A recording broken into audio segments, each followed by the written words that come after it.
রাজকুমারী স্বপ্নপুরাণ। স্বপ্নপুর নামের এক মনোরম রাজ্যে বাস করত এক মেয়ে, রূপা। ছোট্ট এক বেকারির রান্নাঘরে রোজ ভোরে সে খুশিমনে শুরু করত তার দিনের কাজ।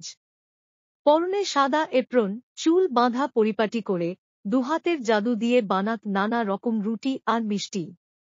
দোকানের জানালায় বসে প্রজাপতির মতো ছোট ছোট বাচ্চারা চেয়ে থাকত কখন রূপার রুটি তৈরি হবে। কিন্তু রূপার মন কেবল রান্নাঘরেই আটকে থাকত না। যখন সবাই ঘুমিয়ে পড়ত, সে তখন বইয়ের দুনিয়ায় পাড়ি দিত।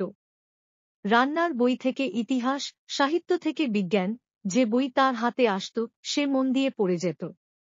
কল্পনার জগতে সে তখন এক রাজকুমারী, সুন্দর পোশাকে, মুকুট মাথায়, কিন্তু হাতে থাকত বই আর রুটির ট্রে।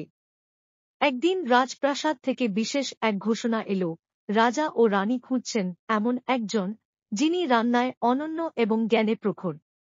বিজয়ী হবেন রাজ্যের স্বর্ণরানী। রূপা দ্বিধা করল না।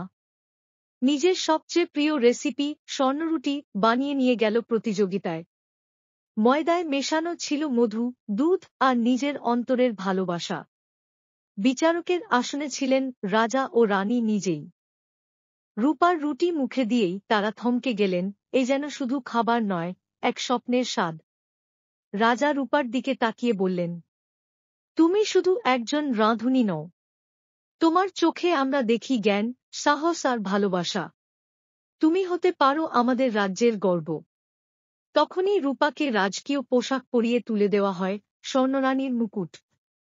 কিন্তু রূপা মৃদু হেসে বলল, আমি রাজকুমারী হতে চাই না কেবল রাজত্বের জন্য।